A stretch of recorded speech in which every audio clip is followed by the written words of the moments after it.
रात के 2 बज रहे थे और विराट मेघालय और असम बॉर्डर के बीच पड़ने वाली किश्नोई नदी पार कर रहा था। दूर दूर तक अंधेरा छाया हुआ था। एक गहरे सन्नाटे ने किश्नोई नदी को घेर के रखा हुआ था और उसी नदी के ऊपर काले बादल मंडरा रहे थे, जिन्हें देखकर ऐसा लग रहा था कि किसी भी पल वो बरसने वाले हैं। नदी में घुटनों तक का पानी था, जो धीमी रफ्तार के साथ बहे जा रहा था। विराट के एक हाथ में मोबाइल का टॉर्च था तो दूसरे हाथ में साइकिल का हैंडल। विराट पैदल पैदल मोबाइल के टॉर्च की रोशनी के सहारे नदी पार कर ही रहा था कि तभी उसका मोबाइल फोन बजने लग जाता है। विराट ने फोन उठाते हुए कहा, हाँ वंदना, बोलो। मोबाइल के अंदर से एक औरत की आवाज सुनाई देती है। कहाँ तक पहुँचे आप जी? किश्नोई नदी तक पहुँच गया हूँ वंदना। बस ये किश्नोई नदी पार करी और फिर मैं सीधे तुम्हारे पास। वंदना की घबराते हुए आवाज सुनाई देती है। क्या कहा? किश्नोई नदी पार कर रहे हो आप? और नहीं तो क्या। अब तुम्हें तो पता ही है कि बंगला मुड़ा गांव से रोंगकामुचा गांव जाने का तो एकमात्र यही रास्ता है ना, और वो भी नदी पार करके जाना पड़ता है। आपको इतनी रात में वापस नहीं आना चाहिए था। ग्रेवयार्ड कोठी में ही रुक जाना चाहिए था। आपको पता है ना, नदी के पास वो घूमती है। विराट हैरानी के साथ पूछता है, वो घूमती है मतलब? आपको सब पता है, पर फिर भी आप जानबूझकर ऐसा बोल रहे हैं ना। माँ जी ने बताया था ना कि नदी पार करते वक्त उसका नाम नहीं लेना चाहिए, वरना वो सच में आ जाती है। वंदना, तुम भी ना कहाँ माँ की बातों में आ गई। लगता है माँ ने तुम्हें भी यक्षिणी की कहानी। विराट अपनी बात पूरी करता उससे पहले ही वंदना घबराते हुए कहती है, चुप हो जाओ जी। हे काली माँ, मेरे पति की रक्षा करना और अनजाने में इनसे जो अनर्थ हुआ है उसके लिए माफ कर देना। अब ये कभी उसका नाम नहीं लेंगे। विराट हंसते हुए कहता है, क्या वंदना, तुम भी ना, ये यक्षिणी वक्षिणी ना कुछ नहीं होता, समझी? ये सब बस मनगढ़ंत बातें हैं जो गांव वालों ने बनाई हैं और कुछ नहीं। आप नहीं मानते तो मत मानिए, पर मैं तो मानती हूँ ना। आप ना जल्दी से आ जाइए बस। हाँ वंदना, आ रहा हूँ, बस ये नदी तो पार कर लूँ पहले। अच्छा, मैं रखती हूँ। अरे ऐसे कैसे? तुम्हें नहीं लगता तुम कुछ भूल रही हो? मैं भूल रही हूँ? क्या भूल रही हूँ? यक्षिणी के बारे में याद रख सकती हो, लेकिन ये याद नहीं रख सकती कि आज हमारी शादी की सालगिरह है। गलती हो गई जी, माफ कीजिएगा। आपकी फिक्र में तो मैं भूल ही गई थी। विराट मुंह बनाते हुए कहता है, अब भूल गई थी ना तो उसकी सजा तो मिलेगी तुम्हें। सजा के लिए तैयार रहना। वंदना प्यार से पूछती है, अच्छा, तो क्या सजा देंगे आप? तुम्हारी सजा ये है कि तुम्हें आज रात भर जागना पड़ेगा। वंदना शर्मा जाती है और शर्माते हुए कहती है, आप भी ना कैसी कैसी बातें करते हैं आप। अरे अपनी पत्नी से ऐसी बातें नहीं करूंगा तो किससे करूंगा? ठीक है, आ जाइए, मैं इंतजार कर रही हूँ आपका। जल्दी आना। वंदना फोन कट कर देती है और विराट वापस से नदी पार करने लग जाता है। अभी विराट ने 1-2 कदम आगे बढ़ाए ही थे कि तभी उसको पायल बजने की आवाज सुनाई देती है। विराट को लगता है कि उसके पीछे से कोई लड़की भागते हुए निकली हो। पायल की आवाज सुनकर विराट जहां पर था वहीं पर रुक जाता है और पीछे मुड़कर देखने लग जाता है। जब वो पीछे मुड़ता है तो सिवाय अंधेरे के उसे कुछ दिखाई नहीं देता। उसके पीछे कोई नहीं था। ये वंदना भी ना यक्षिणी का नाम लेकर ना मेरे मन में ना उसका वहम डाल दिया है, और वही वहम डरा रहा है अब मुझे। और वैसे भी मैं तो खुद यक्षिणी से मिलना चाहता हूँ। बड़े चर्चे सुने हैं उसके, सुना है बड़ी खूबसूरत है। इतना कहकर विराट वापस से आगे बढ़ने लग जाता है। विराट मुश्किल से अभी 1-2 कदम ही चला था कि तभी उसे नदी के किनारे पर एक काला साया दिखाई देने लग जाता है उस काले साए को देखकर विराट के कदम अपने आप थम जाते हैं। साए को देखकर ऐसा लग रहा था कि जैसे वो विराट का ही इंतजार कर रहा था। काले साए के पास से पायल के बजने की आवाज और चमेली के फूल की खुशबू आ रही थी।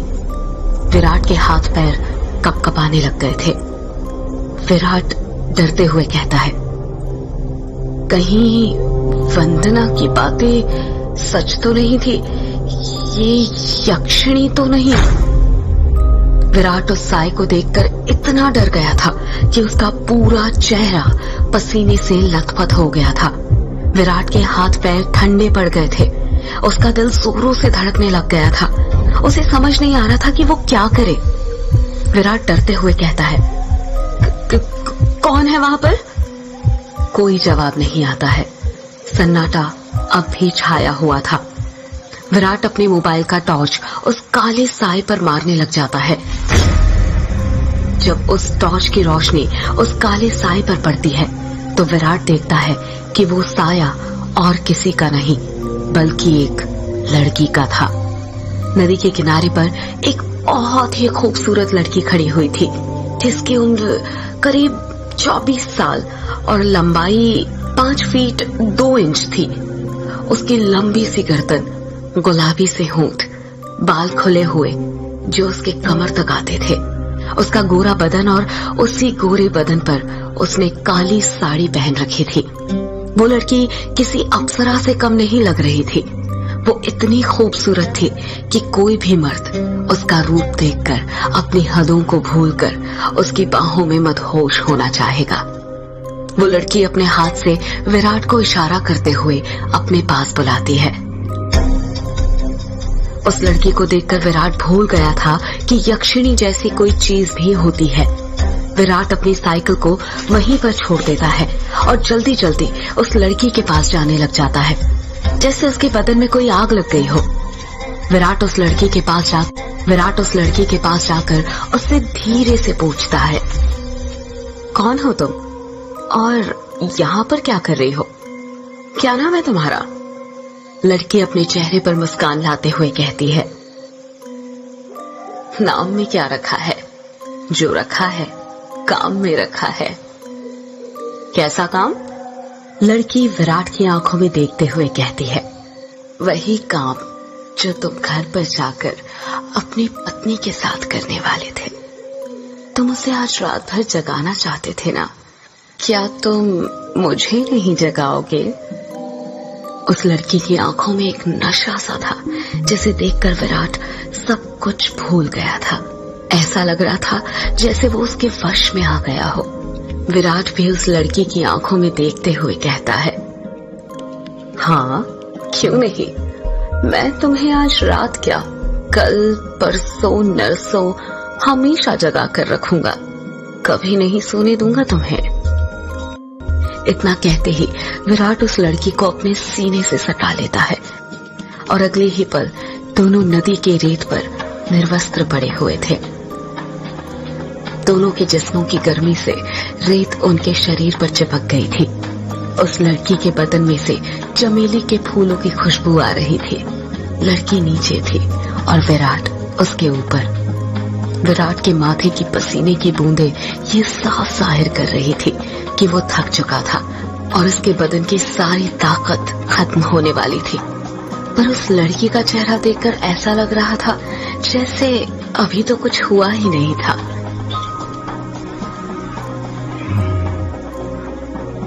उसके अंदर की प्यास अभी बुझी नहीं थी।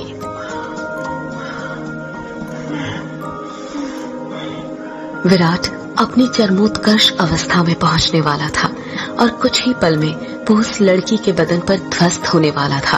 तभी उसकी नजर उस लड़की के वक्ष पर पड़ती है और वो देखता है कि उस लड़की के वक्ष पर धीरे धीरे झुर्रियां आने लग गई थी।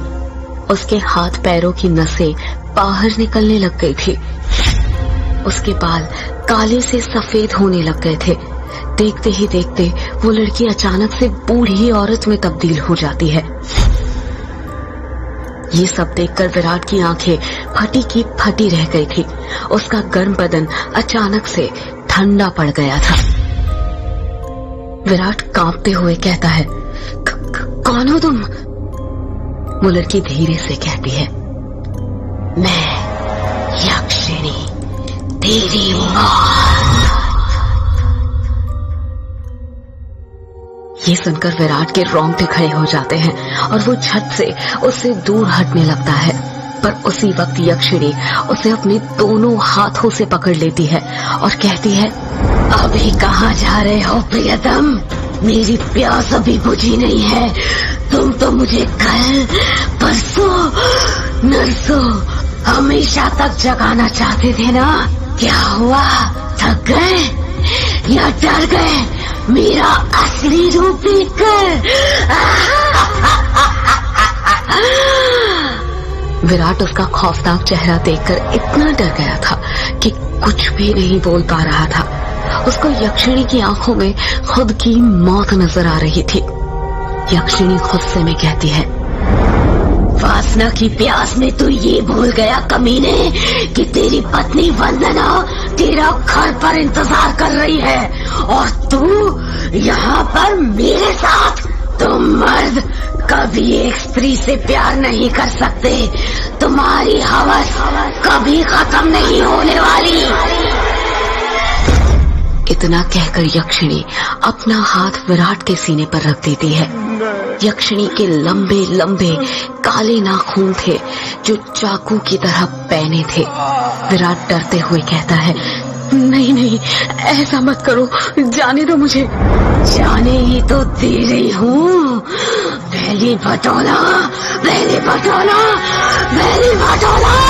इतना कहकर यक्षिणी अपना हाथ विराट के सीने के अंदर घुसा देती है और उसी वक्त जोर से काले बादल गरजने लगते हैं और बारिश होने लग जाती है। विराट के शरीर का खून नाखूनों के सहारे यक्षिणी के शरीर में जाने लग जाता है। जैसे जैसे खून यक्षिणी के शरीर के अंदर जा रहा था, वो वापस से जवान होते जा रही थी। यक्षिणी वापस से अपने पुराने रूप में आ गई थी और विराट का शरीर सूखकर सफेद पड़ गया था। उसके अंदर खून की एक बूंद तक नहीं थी, पर उसकी धड़कनें अब भी चल रही थी। यक्षिणी अपना मुंह विराट के कान के पास ले जाती है और फुसफुसाते हुए कहती है, राम नो राम रो, राम रो, राम नो राम नो, राम रो। इतना कहकर यक्षिणी अपना खून से सना हाथ विराट के सीने से बाहर निकालने लग जाती है। जैसे ही यक्षिणी अपना हाथ विराट के सीने से बाहर निकालती है, विराट अपना दम तोड़ देता है, क्योंकि यक्षिणी के हाथ में विराट का दिल था जो सिकुड़ चुका था। अगले ही पहल यक्षिणी विराट का दिल लेकर गायब हो जाती है, ठीक उस तरह जिस तरह बारिश की बूंदें होती है।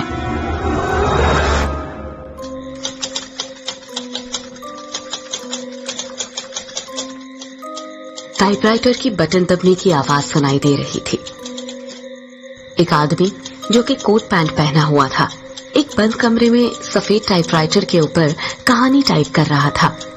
उस आदमी ने बड़ा सा गोल चश्मा पहना हुआ था। कमरे के अंदर चारों तरफ बुक शेल्फ रखी हुई थी, जिनमें करीब 1000 से भी ज्यादा किताबें जमी हुई थी। टेबल के ऊपर ही एक एश-ट्रे थी, जिसमें कुछ आधी जली तो कुछ पूरी जली सिगरेट और ऐश रखी हुई थी। लेखक खुद से कहता है, चलो ये भाग तो पूरा हुआ। अब दूसरे भाग में वंदना अपने पति की मौत का बदला लेगी, साथ में यक्षिणी के अभिशाप का पता भी लगाएगी और उसे ना इस अभिशाप से मुक्ति दिलाएगी। रीडर्स को बहुत दुख होगा विराट की मौत से, पर क्या करे, मौत होगी तभी तो हॉरर कहानी आगे बढ़ेगी ना। इतना कहकर लेखक एक सिगरेट जलाता है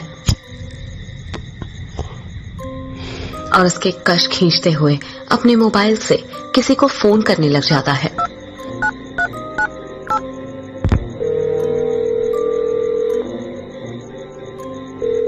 फोन के अंदर से उबासी लेते हुए आवाज सुनाई देती है, हेलो, कौन? हेलो जगदीश, वो मैं बोल रहा था कि कहानी तैयार हो गई है। अच्छा सर, आप हैं? क्या कहा आपने? कहानी तैयार हो गई? ये तो बहुत अच्छी बात है सर, पर बुरा मत मानिएगा सर, ये बात आप मुझे सुबह भी तो बता सकते थे। इतनी रात में कॉल करने की क्या जरूरत थी? लेखक सिगरेट का कश खींचते हुए कहता है। क्या कहा? इतनी रात में? आखिर अभी वक्त ही क्या हुआ है? बस।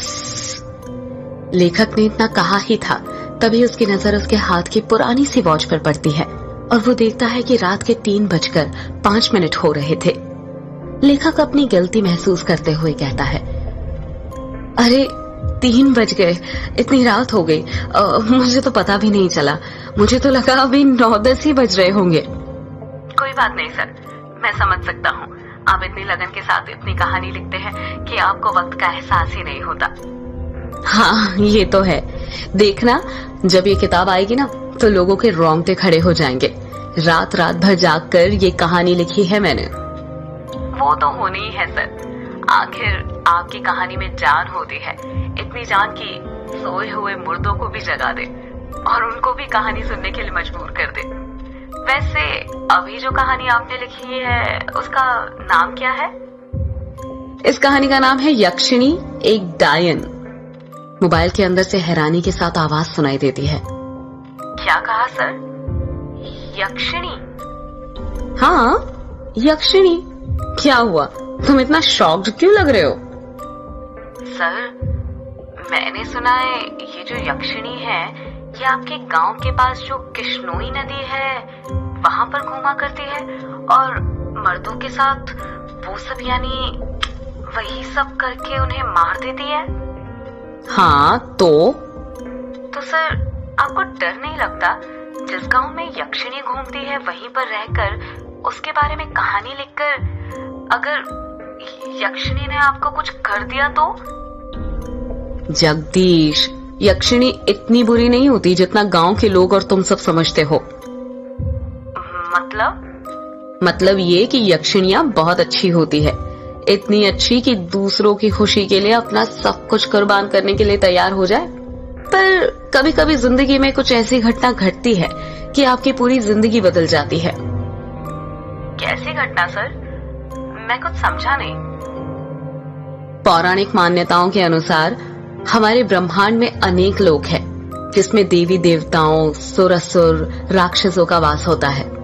इन सभी लोगों की दूरी पृथ्वी से अलग अलग है।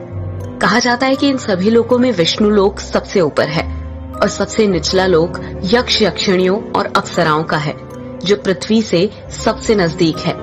जो लोक पृथ्वी के सबसे नजदीक है, उस लोक के देवी देवताओं की पूजा करने से वो देवी देवता जल्दी प्रसन्न होते हैं।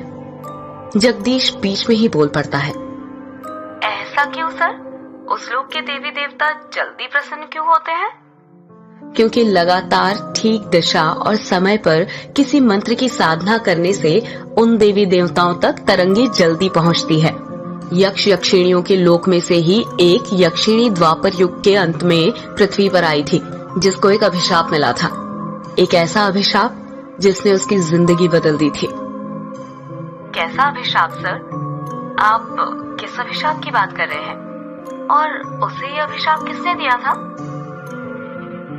एक दूसरे लोक से पृथ्वी लोक पर आई यक्षिणी को एक अभिशाप मिला था।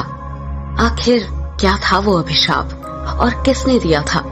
जानने के लिए सुनते रहिए यक्षिणी एक डायन का अगला एपिसोड।